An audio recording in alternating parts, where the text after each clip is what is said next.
Hi, this is Logan with Spiritual Danger Close Podcast. Normally episodes are the narration of my blogs which come from my thoughts on a particular subject. And learning of what it means to live spiritual danger close requires to have an open conversation with knowledgeable individuals. Today's episode reflects that idea and hopefully helps you with your spiritual discipline. Today's speaker was requested by me or those who follow the blog or podcast. If there's a conversation you'd like to hear or wanted to comment on today's episode, please do so. I hope you enjoy the conversation that you're about to listen to. So, this is Logan with Spiritual Danger Close Podcast again. This is conversation number 2. Today, we're following up with the law of health. Now, we're talking about the portion of the word of wisdom and how that plays into fitness. Today, my guest is from the first episode, Elliott. How have you been, sir? Pretty good. You know, work has been keeping me busy, but that's a good thing. Oh yeah, I see you're still able to lift, so that's good. Yep. Well, priorities. If I can't lift, I better be hurt. Awesome. While we're setting up to get this episode ready, we're just kind of talking if there was anything that we missed out on talking with the law of health, and we kind of decided that no, we feel like we covered pretty well that conversation. And today we're going to talk about the word of wisdom and how that is also a part of your physical fitness journey. So we have a couple of topics we want to talk on, to include modesty and how that's relays into fitness as well. Yeah.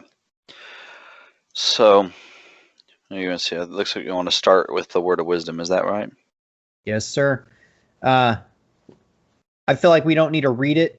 Our listeners can go ahead and check that on their own, but word of wisdom is found in the Doctrine and Covenants. So. Mm-hmm. Yeah, I mean, I feel like there's not really, if we're talking about it in the context of fitness, I don't think most active members have an issue with the word of wisdom. It seems like nowadays that's one that fewer people struggle with the possible exception of once in a blue moon, I'll see someone taking a energy drink or a pre-workout that has green tea as an ingredient, and they didn't seem to notice. That's one that I've seen that more than once. So I guess that would be my sole contribution to that topic, is just make sure that you read the ingredients list before you drink your nice, natural, healthy energy drink or pre-workout supplements, because some of them do have green tea in them, which is something that, members are supposed to abstain from. That's why I wanted to include the 2019. I don't know if you remember when the first presidency announced it, but they kind of teased that there's going to be a big word of wisdom thing. And there was so many people talking about, oh, they're letting us drink coffee and have, soft liquor again. Like, we're just going to follow what the word of wisdom actually says. And no, they went the opposite way. The revelation was we should probably look at these things a little bit better. And it covered addictive substances, talked about, the members who are going to the coffee shops and thinking that their Frappuccino, it's fine. Frappuccino doesn't have coffee, but when in fact it does have coffee. They talked about vaping, and then they talked mostly about the use of medical marijuana and a couple other things. Yeah. Yeah, I mean, I feel like there's not a big issue with that, at least in the demographic I'm familiar with, of members who care about their fitness and who are working on their health. I don't really run into ones that are supplementing with marijuana or vaping. So I feel like it's pretty straightforward. I think the one thing I know the church has said, in addition to regular word of wisdom stuff, just in general, avoid addiction.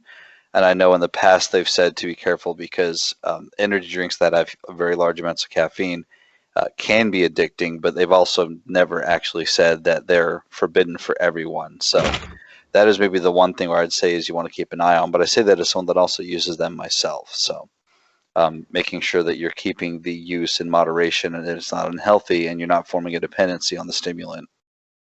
Exactly. I feel like that's kind of the bit. The thing I struggled with was the fact that it even goes into derivatives of coffee in green tea, which is becoming so prevalent. And I do apologize. I was trying to get a thought of this out. I've been researching caffeine and common sources of caffeine.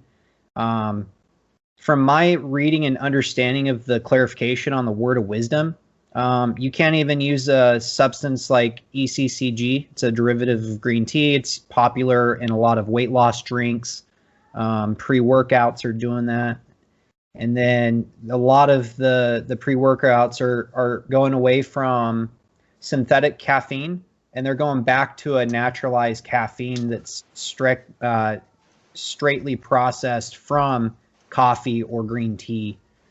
Sometimes you see a couple other ones that are using like yerba mate, guarana, cola nut, some of those other sources of caffeine, but most of the time with the coffee and green tea, as prevalent as it is, it's super cheap. So a lot of companies are doing it so they look good, and it also saves a couple bucks.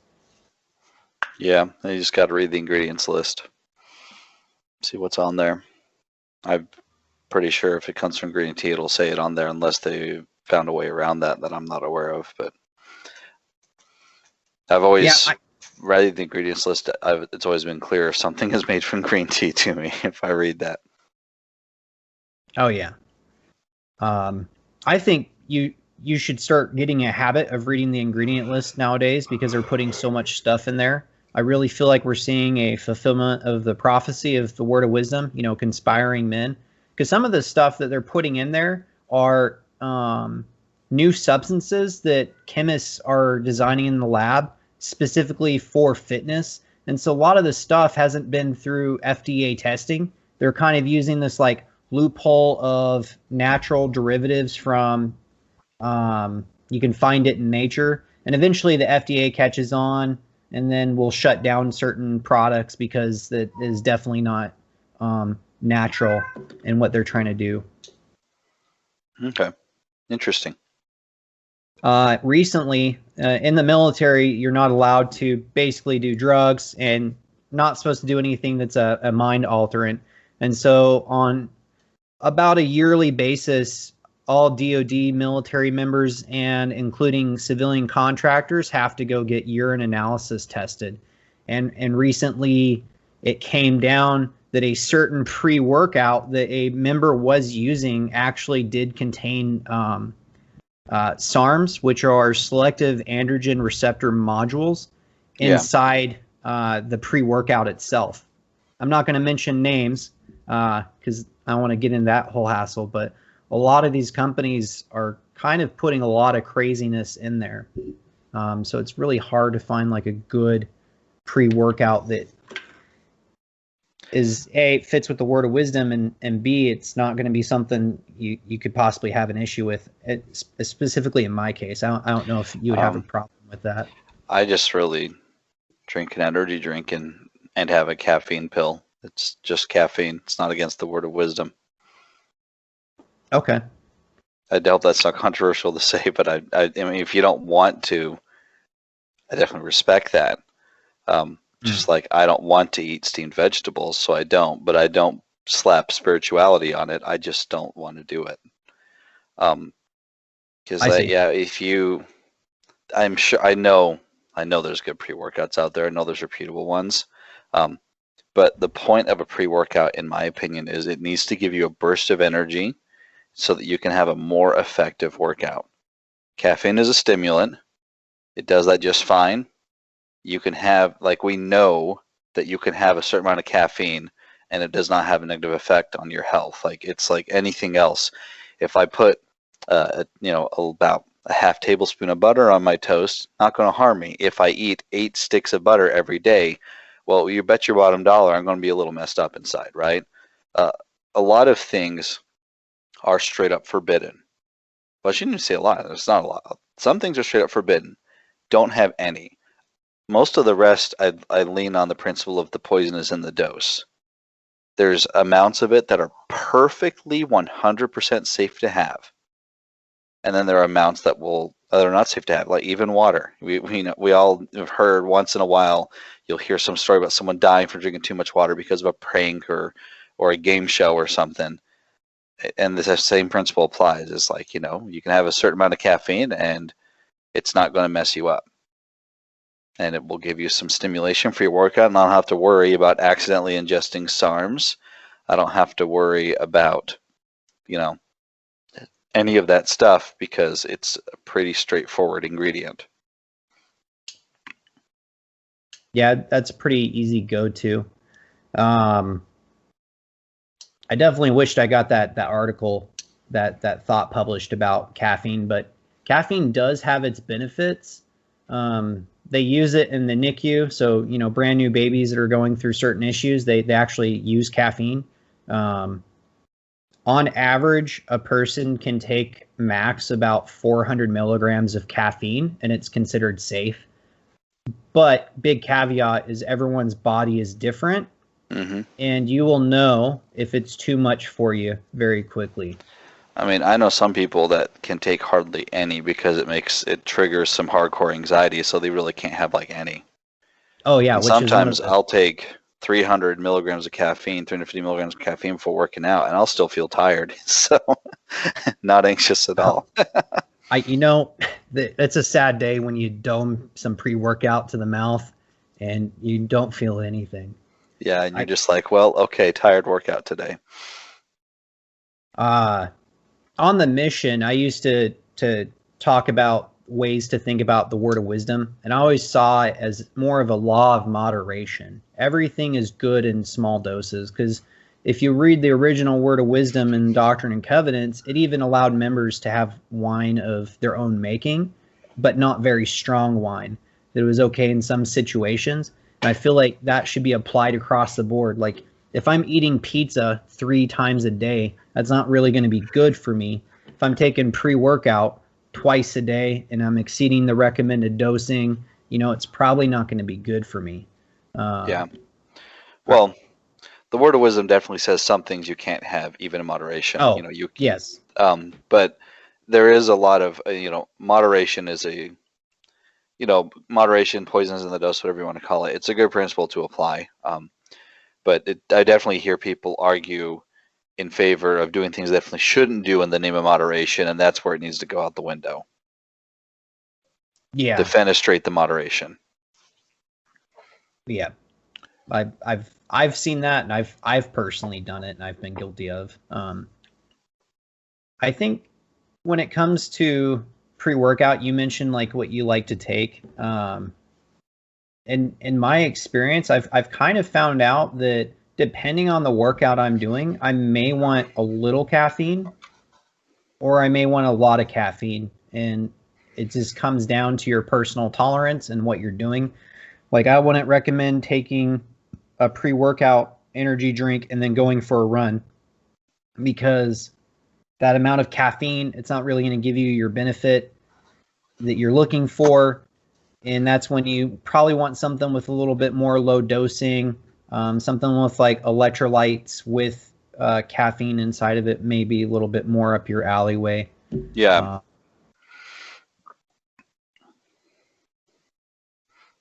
Okay.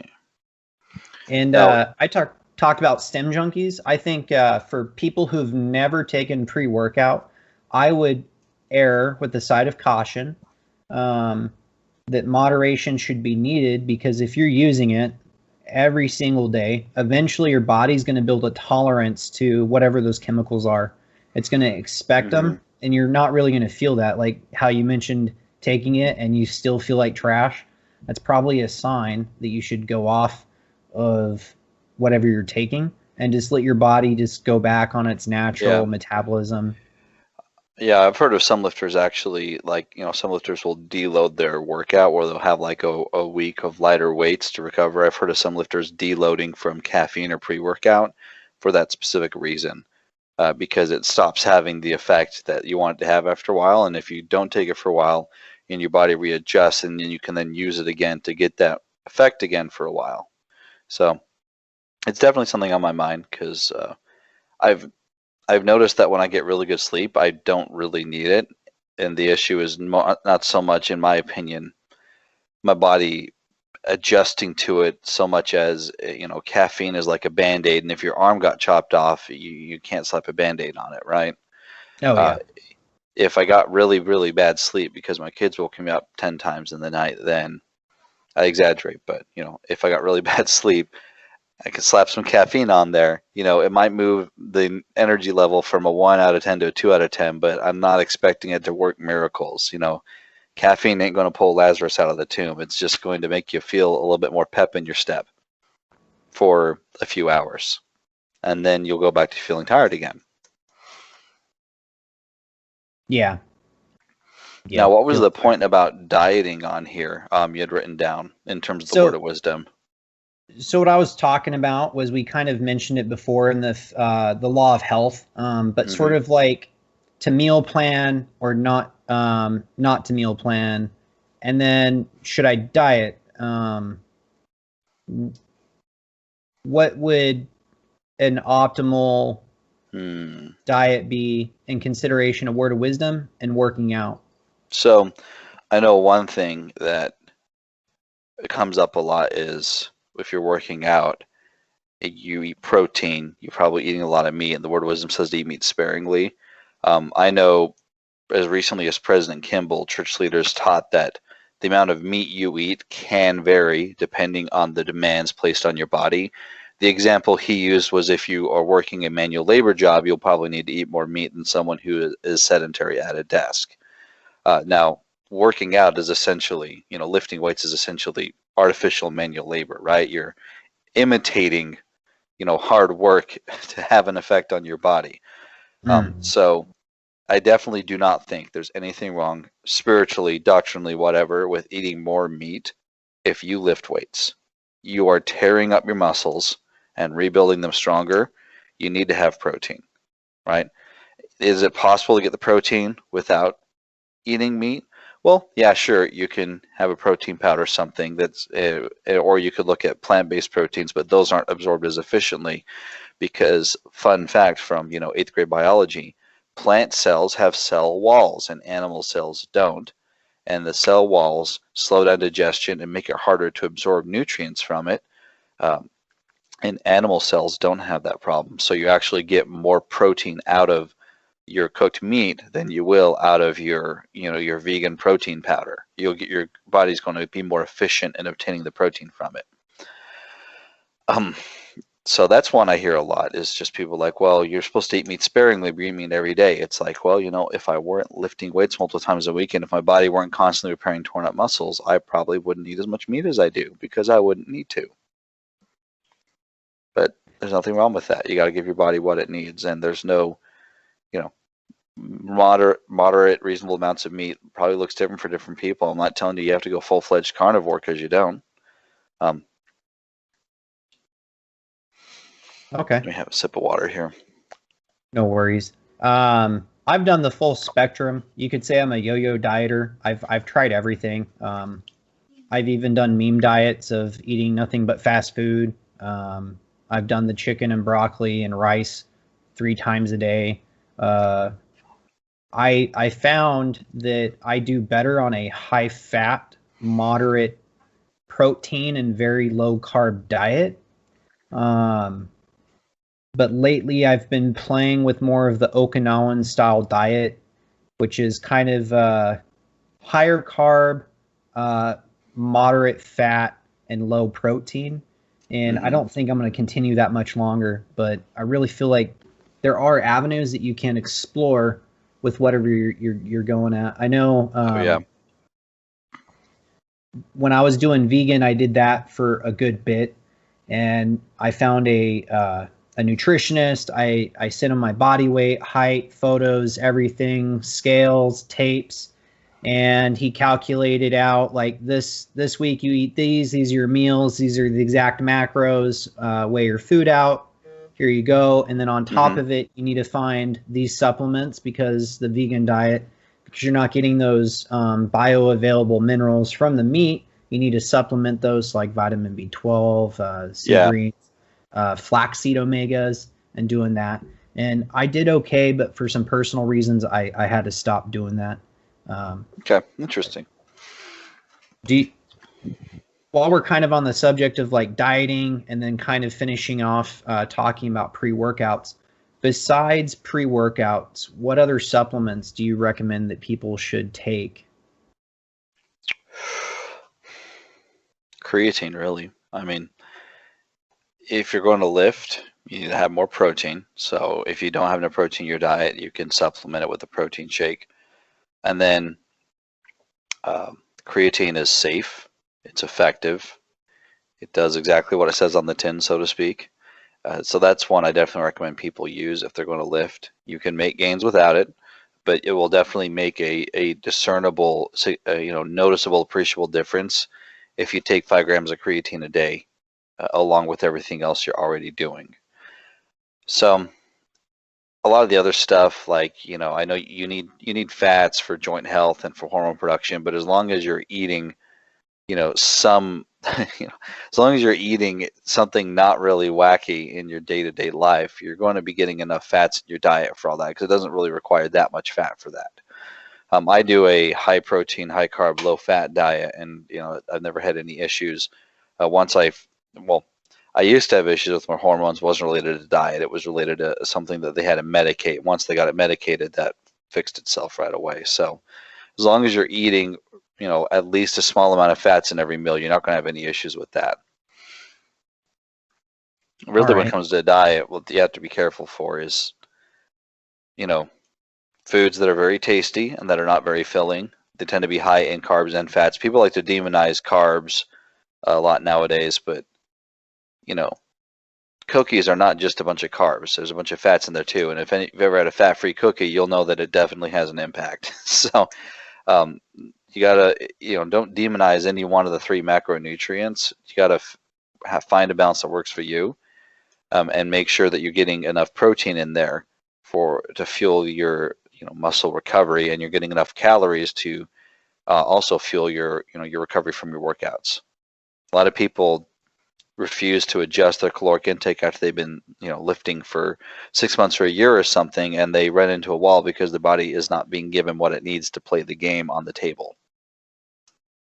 Oh yeah, it's really sad when you know that, and you just forget about doing it, and you run into a plateau, and you're like, oh, oops. Yeah, I was talking to my wife about that the other day, that I feel like if I don't go on a bulk at least once a year or once every 6 months or something, like, it definitely messes with my workouts, and even in a way mentally, because the plateaus can be very frustrating mentally and emotionally. And once in a while, just putting on slowly in a controlled fashion, 5, 10, 15 pounds, and seeing the huge increases in your strength, seeing the increases in your muscle mass, it's very rewarding. And then you can always, diet it back down to the weight you were at before, but you'll keep some of that muscle you gained. And so when you're back at the new weight, you'll have more muscle and less fat than you did before. Yeah, it's pretty interesting how bodybuilders figured out you can pack on a bunch of weight in the off season, which basically means you don't have a competition coming up. So you kind of eat a little bit more freely. Yep. And then you can put that on, and then slowly you want to curb that off. It's pretty cool that they figured that out. And then you basically have to. You're not going to build muscle at sub 10% body fat. You're not going to do it. You're going to be the smallest guy on the stage when the show comes. Yep. And then I think it was Ronnie Coleman. He went and did some bodybuilding shows, and he was just struggling. He wasn't placing well.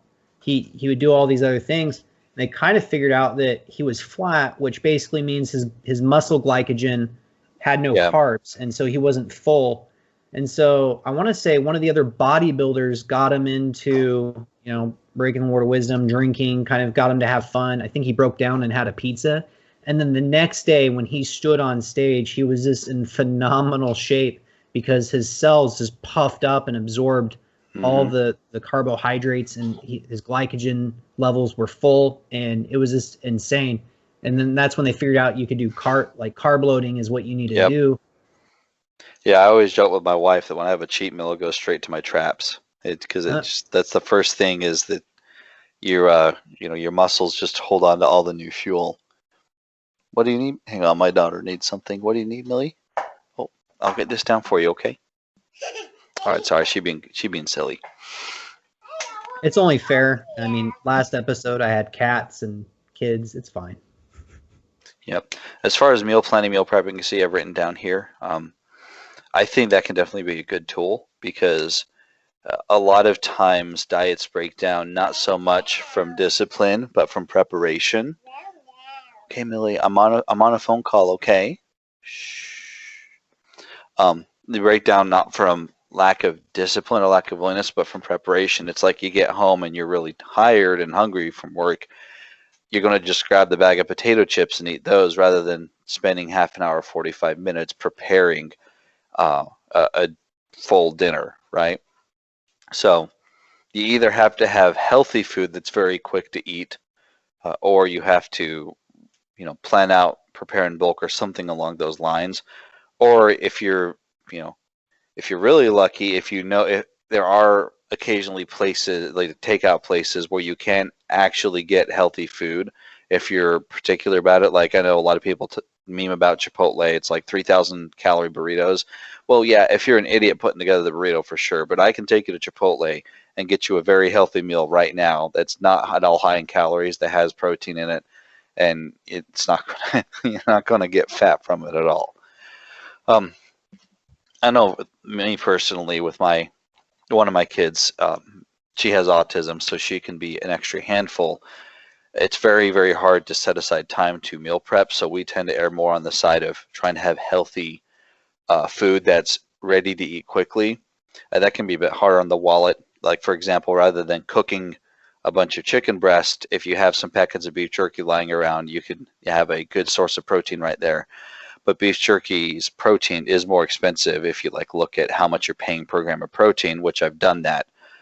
It's obviously more expensive than other sources like chicken or whatnot. But um, meal planning is definitely one way to do it, but I wouldn't say it's the only way. And I only say that because some people it just may not work for them, and it's totally okay. And there's totally other ways to skin that cat. And my apologies to your cats for using that analogy. Oh, they're not even phased. I think Heartless. Oh yeah, they're just murder mittens. They want to have the gecko diet.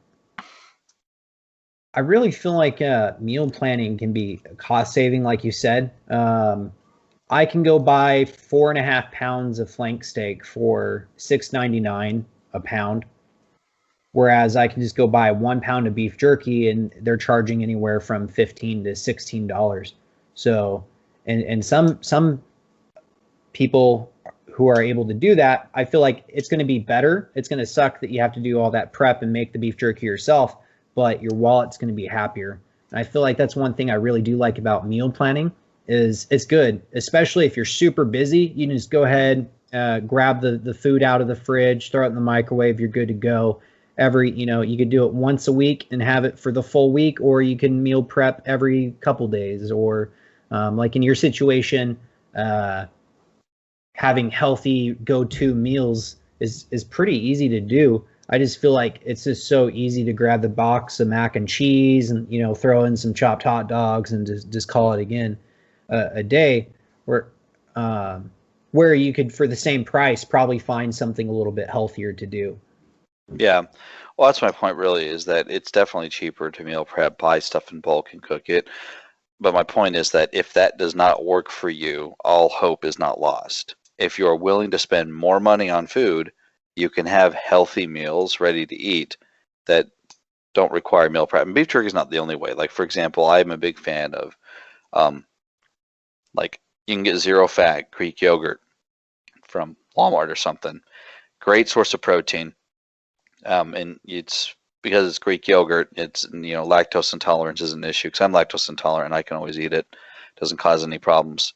And that's ready to roll right then. And that's actually more efficient in terms of your dollars and turning your dollars into grams of protein than beef jerky. That was just the first example I thought of. So there's more than one way to skin the cat. I don't give up if one way of doing things just doesn't work for you. It's not a big deal. There's other ways. My problem with Greek yogurt is they put so much other stuff in that nowadays because it became so popular that it's not really Greek yogurt. So I'm kind of like a snob.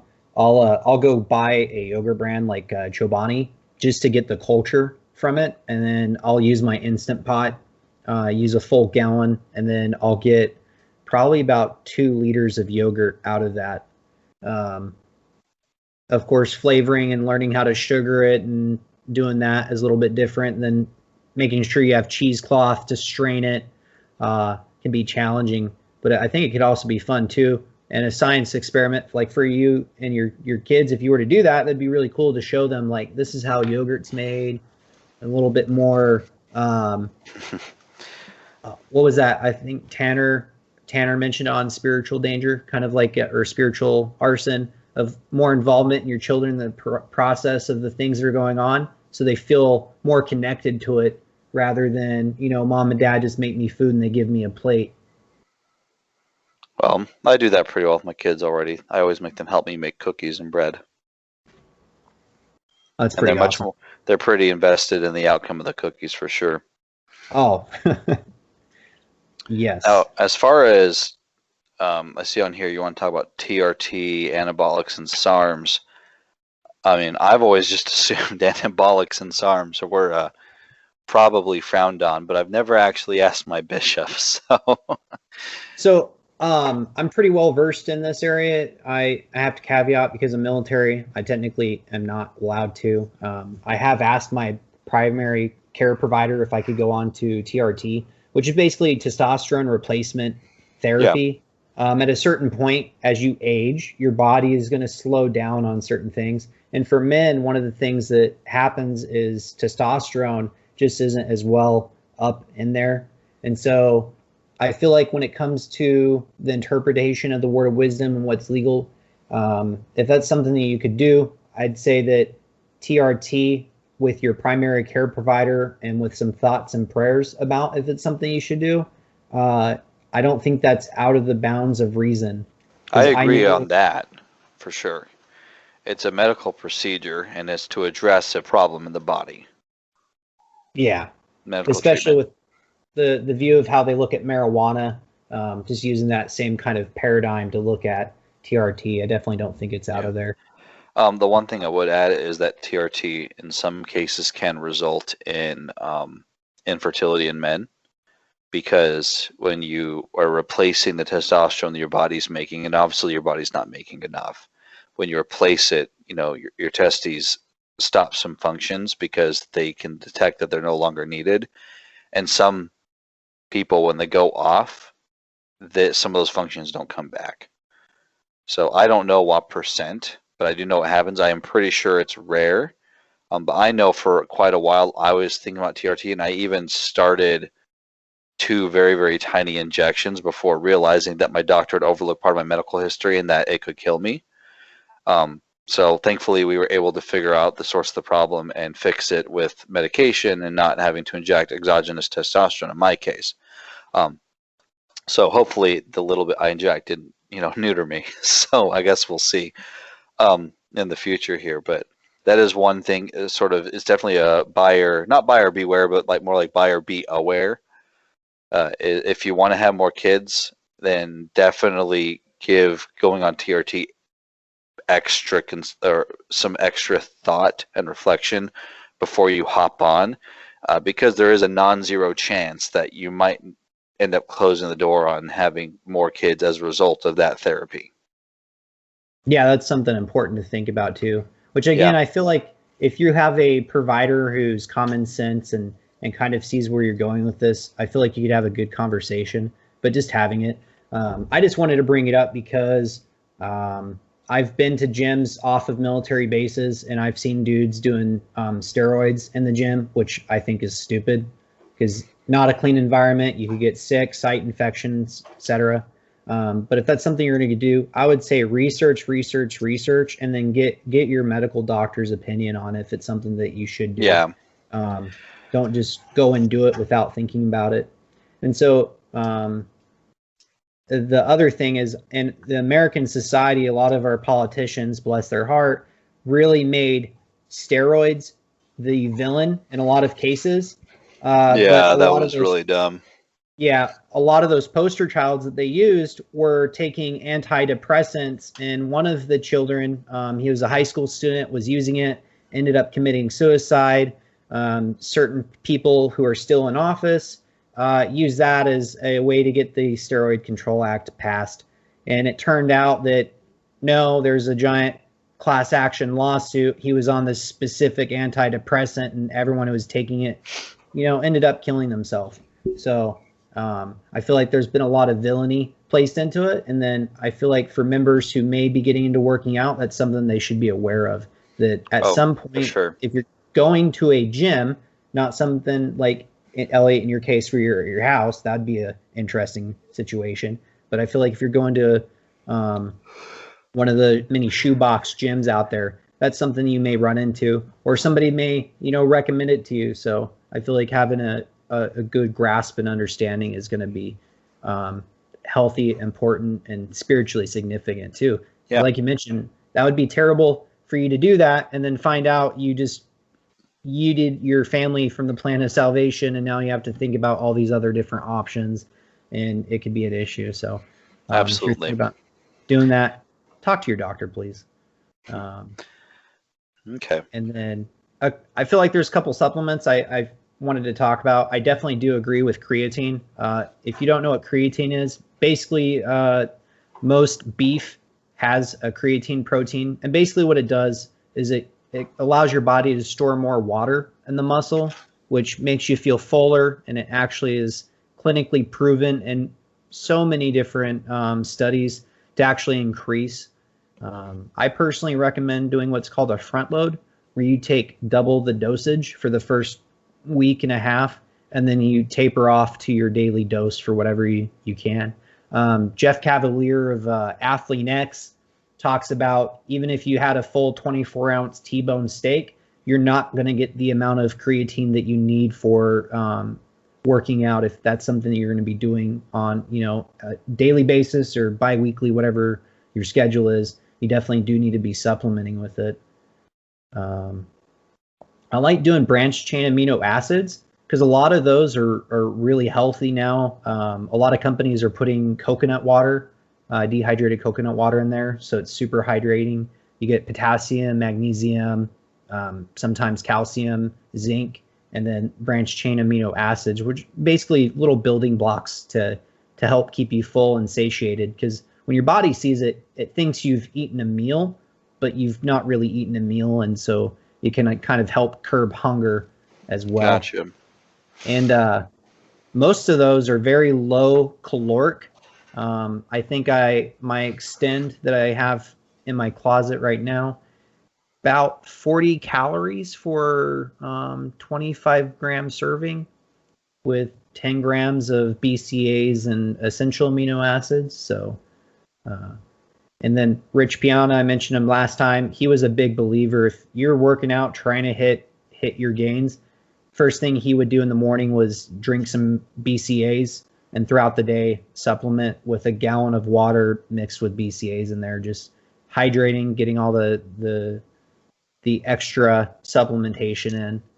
And then there's one more, but I can't remember right now. But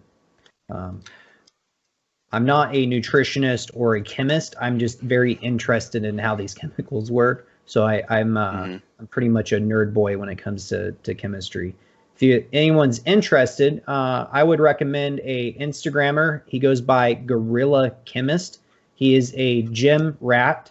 He pretty much lives at the gym, and he was so fascinated by it. He actually has gone through and has gotten his master's, and I think he's working on his PhD in chemistry. He has his own supplement company, and on his Instagram channel, he actually breaks down all these different ingredients that you see across pre-workout and other fitness supplements, and explains how they work. And so for a person who likes learning, it might be something up your alley, but I just throw that out as a suggestion. But yeah, feel like that's pretty good talk on the word of wisdom there, unless you have anything else to add. No, I mean, I talked about what I use and my thoughts on things. So we can cover the last points here and wrap things up. It looks like next up is modesty. Yeah, I felt in my journey that wasn't something that I connected to the law of health and word of wisdom. And in retrospect, I feel like it is connected to it. Because when I started working out, it was back in 2014, and that was with the social media boom. So everybody was trying to jump on Instagram and be a social media influence. And the whole thought of like, I'm going to get cut and ripped, and I'm going to post photos of myself, and I'm going to get that reward, and people are going to comment, and I'm going to feel good about myself.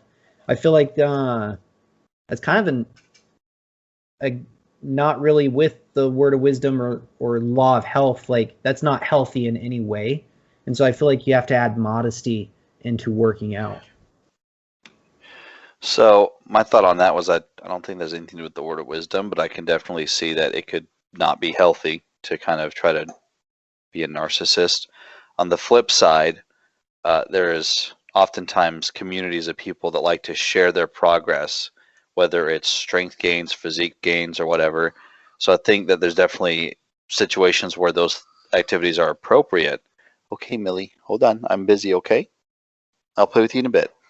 Where it's appropriate to share your achievements and without it being narcissistic, without it being inappropriate. I think that it's probably just an eye test thing. Like, you have to see what someone's doing to really know if it's unhealthy or not, in my opinion. It's one of those things that just being told like, oh, they post on their Instagram 3 or 4 times a week, like that's not enough to know, right? It's like, oh, they post physique shots. It's like, well, okay, doesn't really tell me much. They might be a narcissist. They might be an unhealthy, egotistical maniac. They might not be. Yeah, I kind of feel like if you smell the stink, it's there. It's pretty obvious. Or like you mentioned, on the flip side, they're just doing that because that's something they're into. I have a coworker. We didn't realize how ripped and lean he was until he posted his first official bodybuilding competition. I can't remember. It's the board short category, and he was ripped. Yeah. And we were like, what? No way. Like, seriously, Mr., 5 meals a day, and like, I got to go work out. Wow. Congrats. Like, that's amazing. And he actually placed pretty well. Gotcha. Yeah, I'm kind of impressed he's able to diet down to bodybuilding show levels without alerting his coworkers of it because he was so cranky. Usually when you're late in the process, you're very cantankerous, and it's obvious that something is up. So props to him for somehow keeping it under wraps. I just thought it was pretty amazing that he had that meekness about it. Like, he wasn't doing it to show, he was just doing it, and he was always covering up. Like, anytime he was working out, he's working out in shorts and stuff. And it was pretty good of a role model for me to think about. Now, wearing garments while working out, I know there's some people who do and some people who don't. Lately, I've become the person of, we have these new Under Armour stylish garments, and unless I'm swimming or cycling, I pretty much wear them all the time. Whereas before I didn't, because the heavy cotton, it was just gross working out and then having 2 layers of clothes on, drip wet. I can't speak on this too authoritatively because I have some joints that in the past have been injured, and to this day the connective tissues, and to be honest, it's probably psychosomatic as much as physical. The connective tissues are very sensitive and can get inflammation just from like a shirt sitting on it wrong. I wish I were exaggerating. Like, I have to be very picky about how my clothing fits, and it's just sitting in an office or being outside in a hot summer day can be very, very difficult for me, because if the clothing is tugging on me wrong, it can cause some pain and inflammation in like the tendons and connective tissues. So when I lift and I need full unencumbered motion of my joints, and I don't need that mental noise or worry, I don't lift with my garments on for that reason. I think that it's probably better to lift with them on. I don't feel like it's something that I can practically do because of what I did to my body in the past, and the consequences I'm still dealing with it. I'm still dealing with today. But that being said, I do think that it's one of those things like good, better, best. Like it's probably better to wear them if you can. Though obviously, there's definitely you're not going to wear them when you're swimming. Uh, Probably difficult to wear them when you're cycling, but I don't know enough about it just because cycling shorts are usually not long enough to cover the bottom. And I wouldn't tell someone that's cycling to wear long pants. That would be a little silly. So, I the new garment style, it definitely works, but the thing with cycling clothes, you want to be as aerodynamic as possible. So with how tight they are, it's uncomfortable. So I don't do it. yeah. I don't pray have before I go out and do stuff, like, I feel like I'm in the realm of what's okay with doing it. But yeah, I was just seeing what your take was on that. Yeah, I mean, I don't have Like this style you're talking about. Maybe when I bought new garments, I should have gotten that. Maybe it would be easier for me, but I don't. I don't remember what they're called, but they're amazing. And what started it was, again, a spiritual arson episode. They were talking about it, and I decided, you know what? I have these new garments. Let me try it. So anytime I go for a run or working out, I'm wearing them, and I feel better wearing them. Subconsciously, it's like a placebo. So I feel my faith is strengthened while wearing them. And then, like in your case, I feel like there may be other people who just may have issues with it. So Yeah, I mean, I know that some people are just, they're straight up very, very picky about how clothing sits on them, and they can find it difficult at times. I know I'm one of those people, but I just deal with it as a, trial of faith, whatever, 99% of the time. But when I work out, I do feel like I don't need that extra noise because it will cause inflammation in my knee and in my shoulder, and the inflammation will go away. It's not like horrible. It's not going to kill me, but I just don't need that extra crap to deal with. So yeah.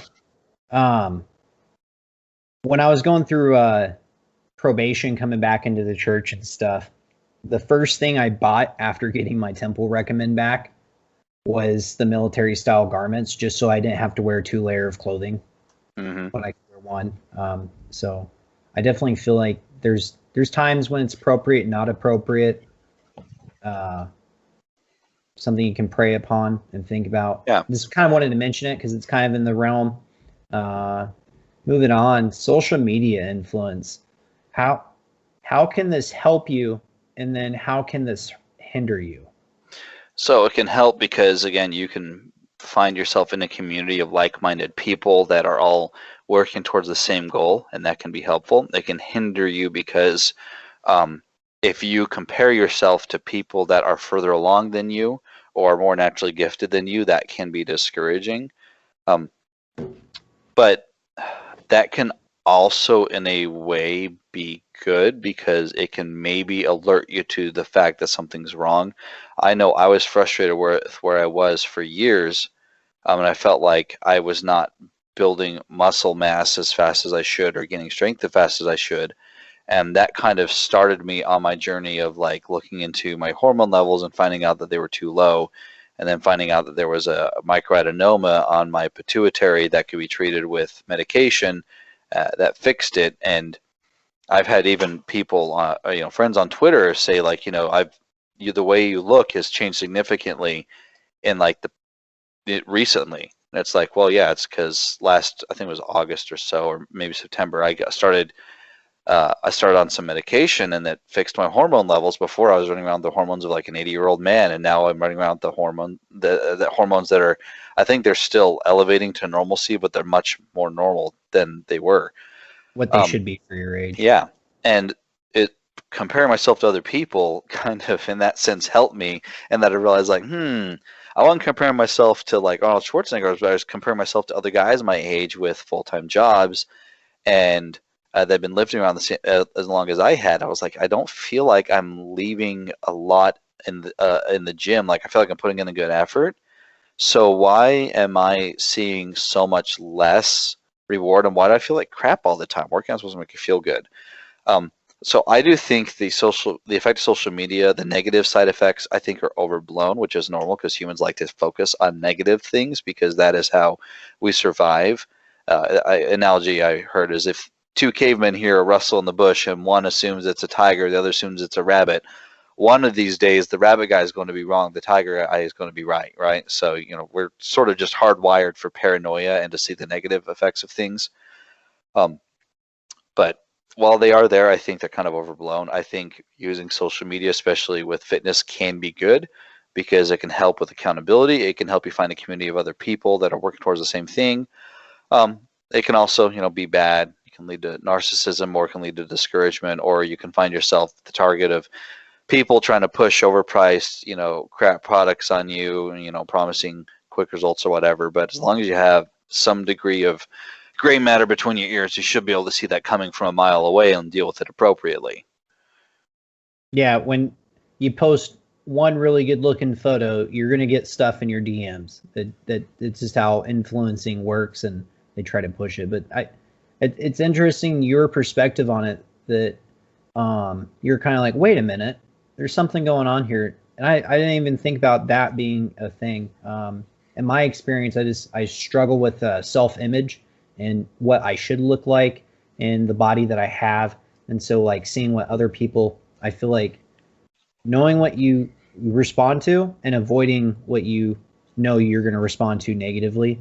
So definitely keep that in perspective, because once you start working out, you're going to start, hey, I want to follow this guy. And then because you follow that guy, it's going to algorithmically show you everyone else.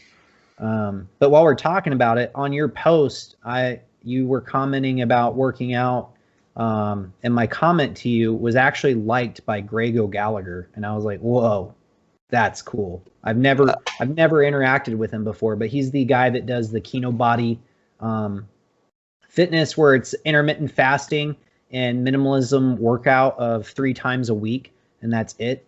I've done his programs before. I didn't have as much success. Maybe if I'd stuck to it is better, but I'm doing some different things. But his influence has been there. Intermittent fasting, that's something I do pretty frequently, which sucks for when it's actual fast Sunday. I'm so used to it. It's like I got to find something else to fast of because I'm already fasting. So definitely there. And I guess we could end with ego lifting, and then I mentioned it last time, so I don't feel like I need to bring it up at the 10% rule, but ego lifting. I mean, I think that again, I think the negative side effects are vastly overblown on that. I see people making fun of people squatting high. It's like, if you squat high, you're still going to get stronger. You're still going to get more muscular. You're still going to get healthier. It's not like your muscles are not going to respond to a stimulus because your joint didn't hit a certain angle. It seems like some people get upset at the prospect of someone comparing their shorter range of motion strength to the longer range of motion, that, the correct form, whatever, and thinking they're stronger than they are. But like that seems a little silly to me. You should know how strong you are and be secure in that, and not, be potentially upset that someone quarter squats as much as you full squat. Who cares if they quarter squat more than you full squat? Like, good for them, good for you. There is a slightly higher risk of injury with certain, kinds of form, whatever, but again, it's not that high.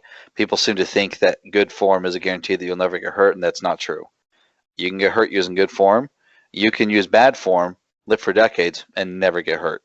A lot of it depends on genetics and picking the right parents. Yeah, and then sometimes you just have bad luck. I can't remember his name. He was a pretty big bodybuilder. He was just having his workout recorded, right? Had 225, was doing incline, and the bar snapped. So you could even be doing something that's not even ego lifting. You could have injury. So it is something to be aware of, that there is some risk involved in working out. But I just mentioned ego lifting. I feel like you brought it up last time about an individual was struggling, and you found out that they were pretty much 1 rep maxing every time they went to the gym. And Yeah, like, they were going to failure on every set. Not 1 rep maxing. They're going to failure on every set. Like, oh yeah, they were doing push-ups. They went until they could literally not do another push-up. And that guy's, I don't think it was ego. I think he thought that's what he was supposed to do. He just needed someone to point him in the right direction. It's like, buddy, you don't have to kill yourself every day. I want to say that since I'm a workout program connoisseur, and I've done so many different styles, most of them say about every 6 weeks you should see what your failure range is or what your 1 rep max is, just to gauge if you're building strength. And also, not only that, but like if the program tells you to like bench 200 10 times because it thinks that your max is X, but then it turns out your max is way higher than that, then you need to adjust, right? You need to bench 225 times, right? So, or 10 times. So it's definitely worth maxing out or going to failure is definitely worth it. It's just not something that's worth doing every single time, right? You wouldn't eat caviar for dinner every day, but you might have caviar once in a while. Maybe that's a bad example, but you get my point. I've never had caviar, so it's actually not that bad. I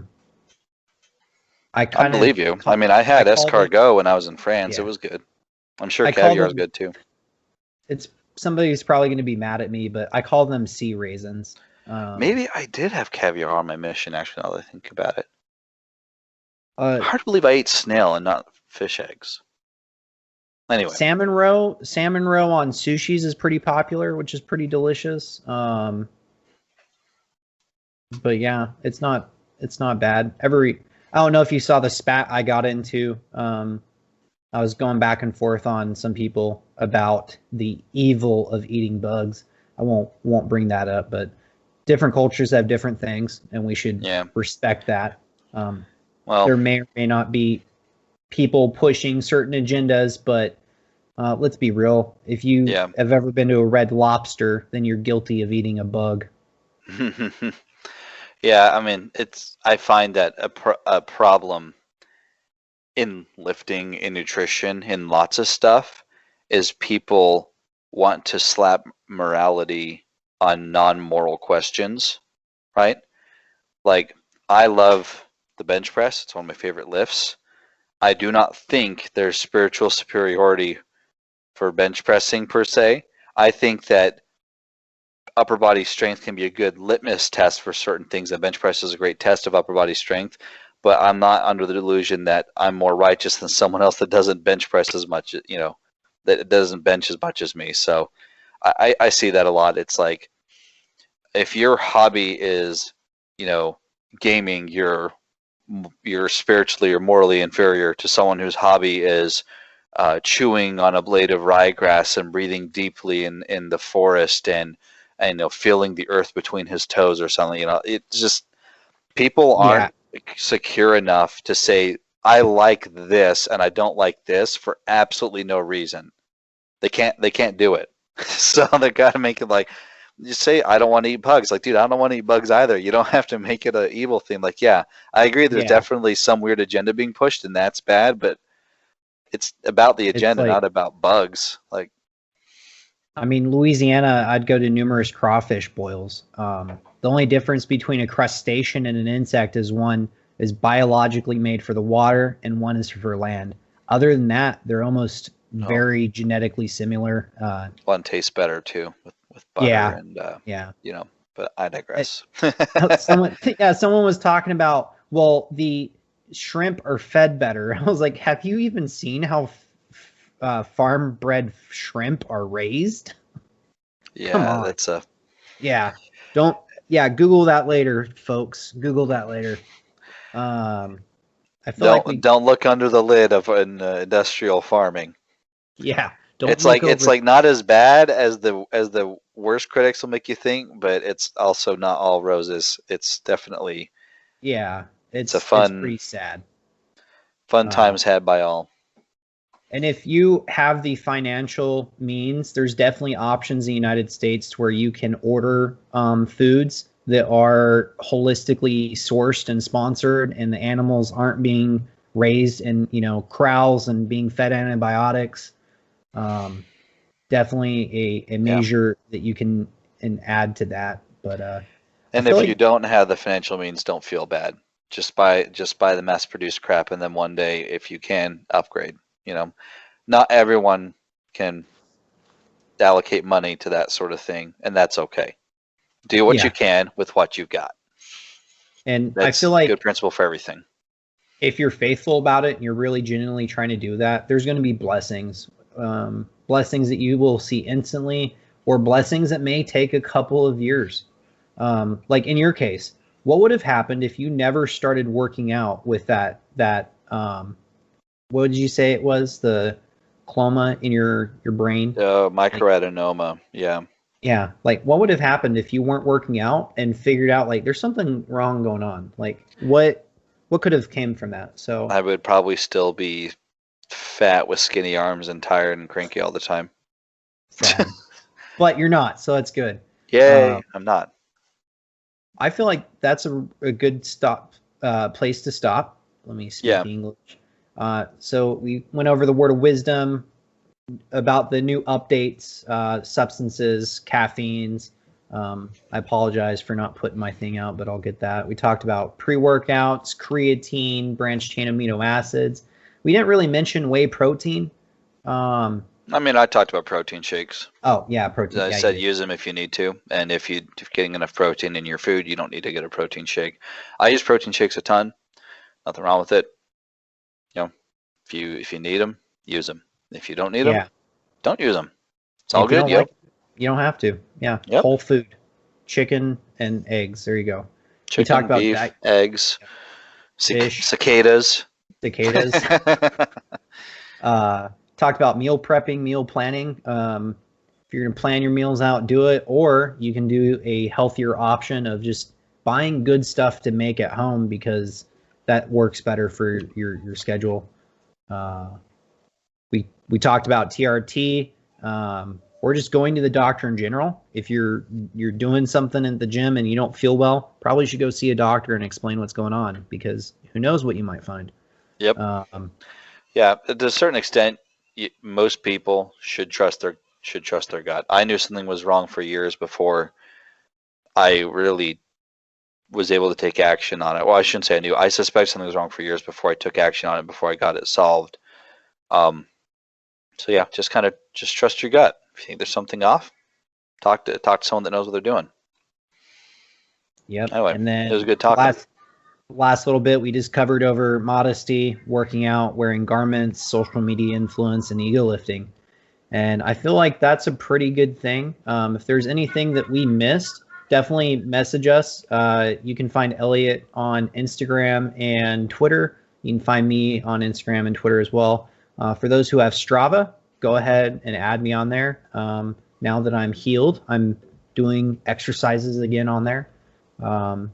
And if anybody wants any recommendations, our DMs are open. Do you have anything else? Nope.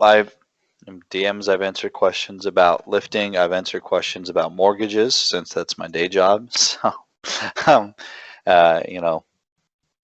ask me questions about lifting, gaming, religion, K-pop, whatever, man. Life's an open book.